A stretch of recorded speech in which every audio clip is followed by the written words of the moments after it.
Every now and then, I don't have the time or energy to buckle in for a long gaming session. Maybe I had a difficult day at work, maybe my toddler insisted I build a marble maze for several hours, or decided sleep was optional the previous night. Whatever the reason, I find myself unwilling to boot up an epic adventure, and I really need a game which unwinds the congested pathways in my mind. I think I found just the game. Welcome to Mini Motorways.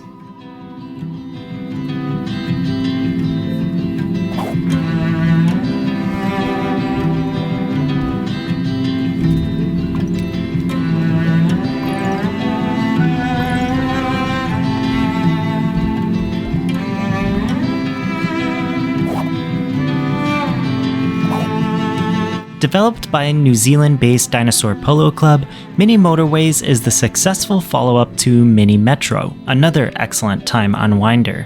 Both games are about the same thing, moving people from one section of a city to another, using simple concepts weaved into more and more complex demands.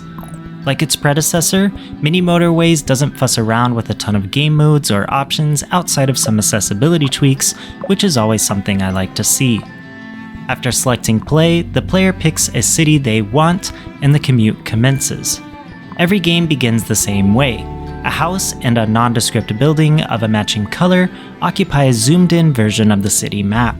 The goal? Drag a road from the house to the building. Soon, a little pin pops into existence over the building, which represents a need, and one of two cars drive from the house to the goal and back. Once the car completes its trip, the pin is removed, and one trip gets logged. If a car takes too long to reach the pin, a red meter will appear indicating how long a player has until game over.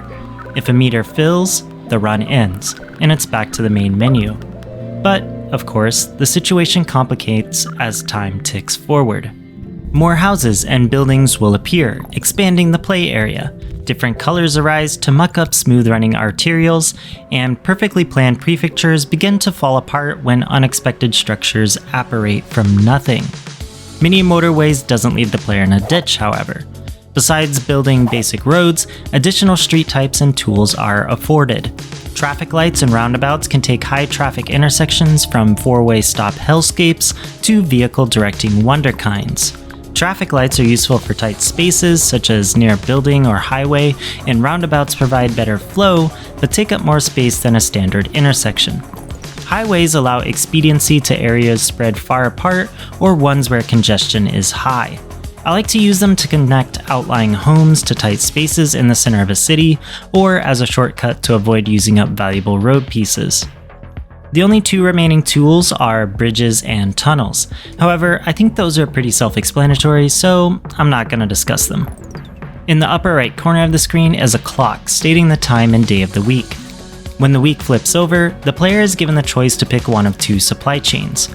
This decision is crucial every time it comes up, especially in tougher maps, because it is easy to run out of roads, bridges, or highways if resources are managed poorly.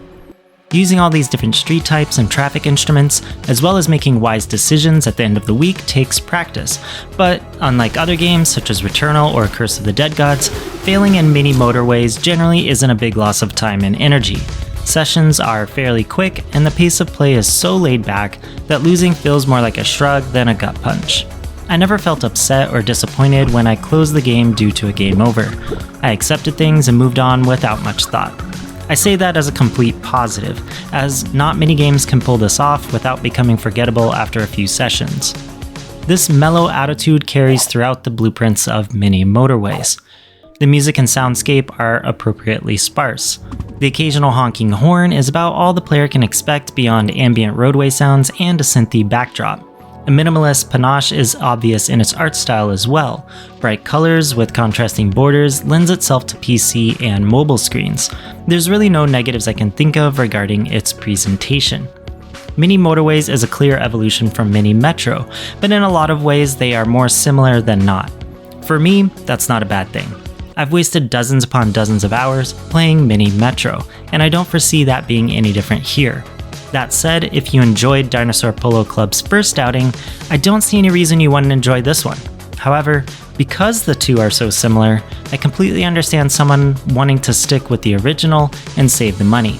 I feel there are enough mechanical variations to warrant the scratch, but to each their own. Overall, Mini Motorways earns a seal of approval from me. I recommend it to anyone looking for a time waster or something to wash away the worries of the day caused by the long, arduous highway of life. There's plenty of depth for those who seek it, but it plays just as well as a casual game. If you're looking to pick up Mini Motorways, it's available on Apple Arcade and Steam.